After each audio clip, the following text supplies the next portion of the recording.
اللہ جل جلالہ نے یہی مضمون اس آیت کے اندر بھی ارشاد فرمایا کہ جو ہم نے تمہیں عطا فرمایا اس میں سے جو پاکیزہ ہے تم اس پاکیزہ مال کو جو ہے وہ کھاؤ اور پھر شکر اللہ کا ادا کرو۔ ظاہر سی بات ہے اللہ نے جو نعمت انسان کو کھانے کی شکل میں دی ہے اس نعمت کے بارے میں یہ ہے کہ نعمت پہ تو شکر ہی ہے، جیسے مصیبت پہ صبر ہے ایسے ہی نعمت پہ شکر کا ہمیں حکم ہے۔ تو اس لیے نعمت کے تذکرے کے بعد یہ بات ارشاد فرمائی کہ وشکروا للہ، تم اللہ کا شکر ادا کرو۔ مشرکین کی ایک عادت ہوا کرتی تھی، ان کے دل کے اندر جو چیز ہوتی تھی خود سے اپنے اس معاشرتی زمانے کے اندر وہ بہت ساری حلال چیزوں کو انہوں نے حرام کیا ہوا تھا اور بہت ساری حرام چیزوں کو انہوں نے حلال کیا ہوا تھا۔ تو اللہ جل جلالہ نے ان کی حرام کردہ چیزیں جو در حقیقت حلال تھی لیکن انہوں نے حرام کیا، اور وہ چیزیں جنہیں اللہ نے حرام کیا اور وہ انہیں حلال کر بیٹھے تھے، تو اللہ نے قرآن مجید کے اندر متعدد مقامات پر ان کے اس نظریے کو رد فرمایا۔ چنانچہ اگلی آیت کے اندر ایک اصولی بات ہمیں یہ بتلا دی کہ اللہ نے جن جن چیزوں کو حرام کیا ہے وہ چیزیں کیا ہیں۔ تو اس آیت کے اندر تو اللہ نے 4 چیزوں کو بیان کیا، لیکن قرآن مجید کی دیگر متعدد آیات کے اندر اللہ نے اور بھی ایسی چیزوں کو بیان فرمایا کہ جن چیزوں کا استعمال اپنے بندوں کے لیے کیا ہے، حرام ہے، اللہ نے ان کے لیے ان کو حرام قرار دیا۔ چنانچہ اس آیت کے اندر جس چیز کو سب سے پہلے بیان کیا وہ ہے المیتہ، مردار کھانا جو ہے وہ حرام ہے، کہ ہم اس جانور کو کھا سکتے ہیں کہ جس جانور کو شریعت کے مطابق شرعی طریقے سے ذبح کیا گیا ہو، وہ جانور کھانا جو ہے وہ حلال ہے۔ ایک ایسا جانور ہے جسے ذبح ہی نہیں کیا گیا، وہ مر گیا، کہیں سے گر کے مر گیا، کسی نے مارا مر گیا، تو یہ جانور میتہ کے حکم کے اندر ہے، یعنی مردار کے حکم کے اندر ہے۔ تو قرآن میں اللہ نے ایک اصولی بات ارشاد فرما دی، ہر وہ جانور جو شرعی طریقے سے ذبح نہ ہو اور وہ اپنی موت مر جائے یا کوئی اسے مار دے، گرا کے مار دے،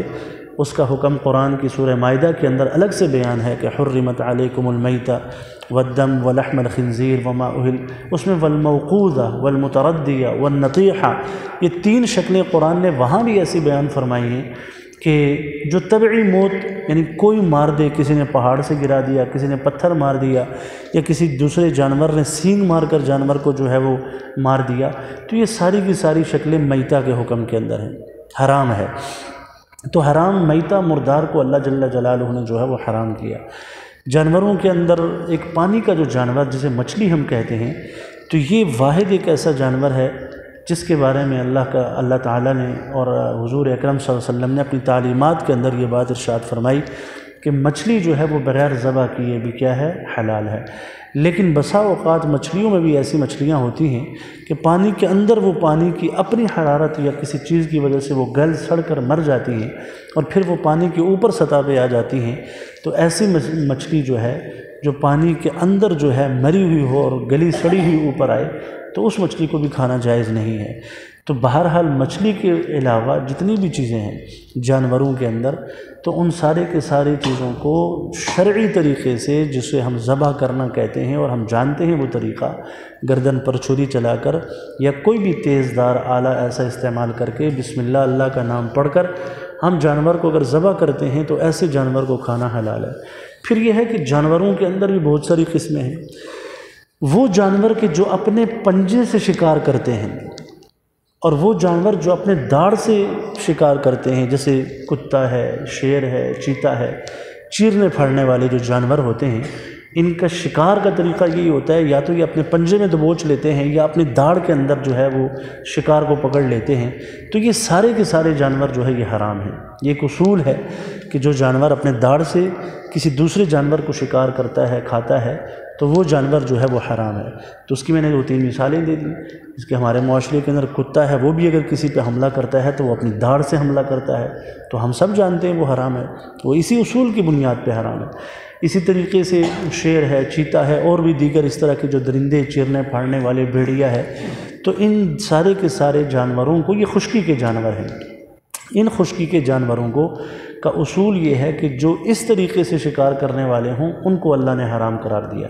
اس کے علاوہ جو ہم جانتے ہیں جیسے گائے ہے، بیل ہے، بھینس ہے، اور اسی طریقے سے ہرن ہے، بکری ہے، بکرا ہے اور دمبا وغیرہ، یہ جتنے جانور ہیں یہ سارے کے سارے خشکی کے یہ بھی جانور ہیں،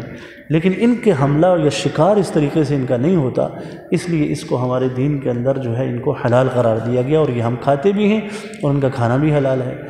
اسی طریقے سے خشکی کے دوسرے جو ہے وہ ہوا کے اندر اڑنے والے پرندوں کے اندر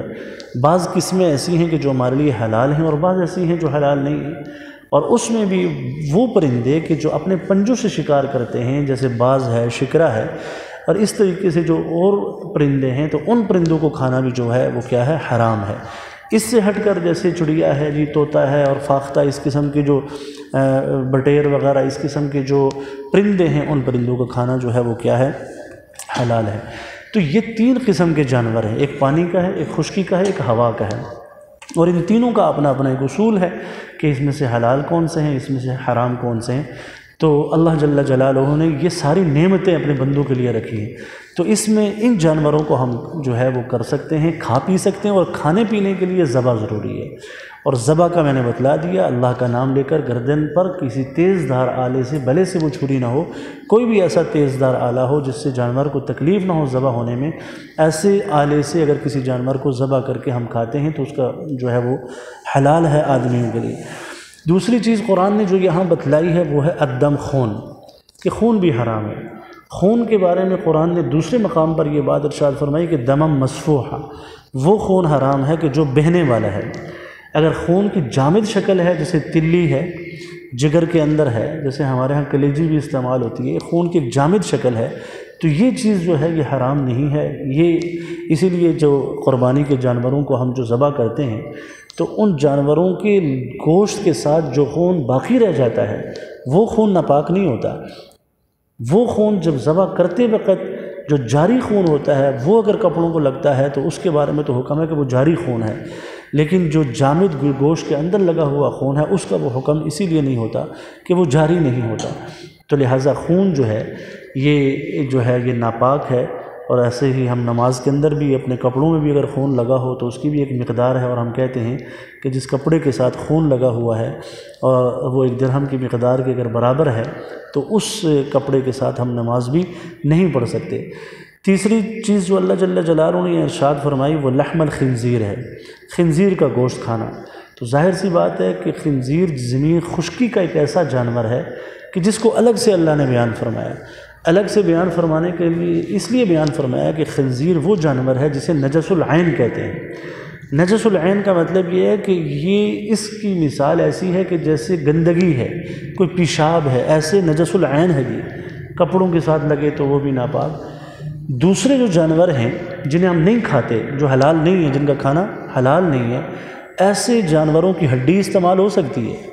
اور ہمارے ہاں ایسے جانوروں کی ہڈیوں سے بہت ساری کہتے ہیں ہاتھی کے دانت ہے جی، یہ ہاتھی کے دانت کی بنی ہوئی چیز ہے، فلاں جانور کی جو ہے یہ لیدر کی جیکٹ ہے جی، یہ فلاں جانور کی بنی ہے۔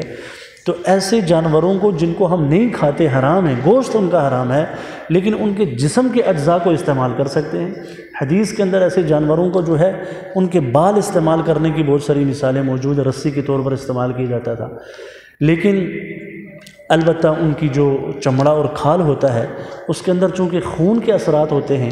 تو اس لیے اس کے بارے میں حکم یہ ہوتا ہے کہ آپ اس کی چمڑے اور کھال کو دباغت دے کر، جو ایک مخصوص طریقہ آج بھی چمڑے اور ان کھالوں کو استعمال میں لانے کے لیے نمک وغیرہ لگا کر خشکی میں ڈال دینا، سورج کی روشنی ان پر پڑتی رہے اور اس سے ان کے اندر سے جراثیم جو ہے وہ مر جائیں، تو وہ جن جانوروں کا ہم گوشت نہیں کھاتے ان کی کھال کو بھی ہم استعمال کر سکتے ہیں، لیکن وہ دباغت کے بعد۔ اس سے ہٹ کر ان کے جسم کی ہڈی کو استعمال کرنا یا ان کے جسم کے بالوں کو کسی مقاصد کے لیے وہ استعمال ہو سکتے ہیں، لیکن جو خنزیر ہے یہ نجس العین ہے۔ نجس العین کا مطلب یہی ہے کہ اس کے نہ بال استعمال ہو سکتے ہیں، نہ اس کے جسم کا کوئی جلد استعمال ہو سکتی ہے، نہ اس کے جسم کی کوئی ہڈی وغیرہ استعمال ہو سکتی ہے۔ تو یہ اللہ جل جلالہ نے ان کو یہاں پر بیان فرمایا۔ پھر چوتھی چیز جو بیان فرمائی وما اہل بہ لغیر اللہ ہے، کہ بھئی غیر اللہ کے نام پر، دیکھیں ہم کتنے لوگ ہیں، اس کی 2 شکلیں ہوتی ہیں۔ ایک آدمی غیر اللہ کے نام پر جانور اس طریقے سے دیتا ہے کہ بھئی یہ جانور میں فلاں پیر کے نام پہ دیتا ہوں، یعنی پورے کا پورا جانور نام ہی اس کے کر دیتا ہے، یہ تو صراحتاً حرام ہے۔ اہل بہ لغیر اللہ کی دوسری شکل یہ ہے کہ جانور تو اللہ کے نام پہ ہی دیتے ہیں، لیکن اس جانور میں فلاں بزرگ کا تقرب اور قرب ہم حاصل کر رہے ہیں، یعنی دینے کے یہ گویا کہ اس عبادت میں شرک کو ہم نے ڈال دیا۔ تو لہٰذا قرآن نے اس کو بھی جو ہے وہ حرام قرار دیا کہ ہم قرب بھی اللہ کا حاصل کریں گے اور جو بھی جانور دیں گے وہ اللہ کے نام پر دیں گے۔ یہ ہے وہ جانور جس کو ہم حلال جو ہے کھا سکتے ہیں۔ اب حلال جانور ہے لیکن اس کو ہم نے ذبح یا اس کو ہم نے کسی بزرگ کے نام پہ نذرانے کے طور پر دے دیا یا کسی بزرگ کے قرب کو حاصل کرنے کے لیے، بھلے سے اللہ کا نام ہو لیکن کسی بزرگ کا قرب حاصل کرنا ہے، اس مقصد کے لیے ہم نے اگر کسی جانور کو استعمال کیا تو حلال جانور بھی ہمارے لیے کیا ہو جاتا ہے؟ حرام ہو جاتا ہے۔ تو یہ چوتھی چیز قرآن نے ذکر کی۔ البتہ جن چیزوں کو قرآن نے حرام قرار دیا، اللہ کے نبی نے حرام قرار دیا، ان چیزوں کو ایک شکل اور صورت میں وہ مجبور آدمی استعمال کر سکتا ہے کہ جو مجبور آدمی یہ سمجھتا ہے کہ میں بھوک کی وجہ سے اگر میں نے یہ نہ کھایا تو میں مر جاؤں گا، یعنی اسے اپنی موت کا، جسے کہتے ہیں قوت لا یموت، ایسا کھانا کہ جو انسان کو نہ مارے، اتنی تھوڑی مقدار میں دین نے اس کو کھانے کی اجازت دی ہے۔ وہ بھی آگے 2 شرائط بیان کیے کہ ہم کن 2 شرطوں کے ساتھ حرام جانور کو بھی کھا سکتے ہیں۔ تو ایک آدمی ہے بھوک سے نڈھال ہے اور اسے بالکل یوں لگ رہا ہے کہ میں نے کچھ نہ کھایا تو میرے پاس کچھ اور ہے بھی نہیں حلال کھانے کے لیے، یہی ایک حرام چیز سامنے کھانے کی پڑی ہے، تو قرآن نے کہا غیر باغ ولا عاد، ان 2 شرطوں کے ساتھ آپ اضطراری حالت میں کھا سکتے ہیں، اختیاری حالت میں نہیں۔ اختیاری حالت وہ ہوتی ہے جس میں اور چیزیں موجود ہیں، اضطراری حالت وہ ہوتی ہے کہ جس میں اور کوئی چیز ہمارے پاس موجود نہ ہو۔ تو وہ 2 شرائط قرآن نے بیان کی ہیں۔ غیر باغ، چسکے لگا کر نہیں کھانا، یعنی لذت حاصل کرنے کے لیے نہیں کھائیں گے،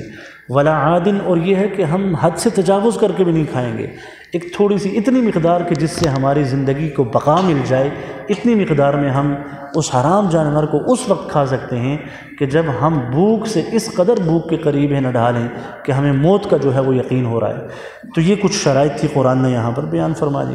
تو اللہ جل جلالہ نے فرمایا کہ اگر کوئی اس طریقے سے کھاتا ہے فلا اسم علیہ ان اللہ غفور الرحیم، اس پر کوئی گناہ نہیں ہے، اللہ تعالیٰ غفور بھی ہے، رحیم بھی ہے۔ تو دوسرے مقام پر سورہ مائدہ کے اندر جو شرائط ہیں، الموقوذہ، ایسا جانور کہ جسے کوئی پتھر کسی نے مارا، جانور مر گیا تو وہ بھی مردہ ہے، وہ بھی حرام ہے۔ اسی طریقے سے والموقوذہ والمتردیہ، جو کسی پہاڑ سے گر کر، والمنخنقہ، جسے کسی نے گلا جو ہے اس کا دبا کر اسے مار دیا، وہ بھی حرام ہے۔ پہاڑ سے کسی نے کسی جانور کو گرایا، وہ گر کر مر گیا، وہ بھی حرام ہے۔ کسی جانور نے دوسرے جانور کو سینگ مار کر مار دیا تو والنطیحہ، وہ بھی حرام ہے۔ وما اکل السبع، کسی درندے نے کسی جانور کو کھا لیا تو آپ اس کو حرام کیا کہتے ہیں، اس کو ذبح نہیں کر سکے تو وہ بھی جو ہے وہ حرام ہے۔ تو یہ مختلف شکلیں ہیں، میں نے اس کی کچھ تفصیل آپ کے سامنے بیان فرما دی۔ قرآن مجید کے اندر یہ وہ مسائل اور احکامات ہیں جن کا سیکھنا ہمارے لیے ضروری ہوتا ہے۔ تو آپ حضرات سے درخواست ہے جی پیر اور منگل کے دن اہتمام کیا کریں۔ ہم قرآن کی اس مضمون سے صرف مسائل کی آیتیں آپ کے سامنے بیان کر رہے ہیں کہ جن جن آیات کے اندر احکام بیان ہیں، مسائل بیان ہیں، وہ ہم آپ کے سامنے اس لیے رکھ رہے ہیں تاکہ ہماری زندگی میں ہمیں یہ پتہ تو چلے کہ ہمارا دین اور ہمارا قرآن یہ کیا کہتا ہے۔ تو یہ 2 دنوں کی 20 منٹ کی قربانی ہے، آپ دیں، دیگر احباب کو بھی متوجہ کریں۔ اللہ تعالیٰ آپ تمام کے آنے کو قبول فرمائے اور جو کچھ کہا سنا اللہ اس پر عمل کی توفیق عطا فرمائے۔ اللہم صلی علی محمد النبی الامی وعلی آلہ وسلم تسلیما۔ یا رب لک الحمد کما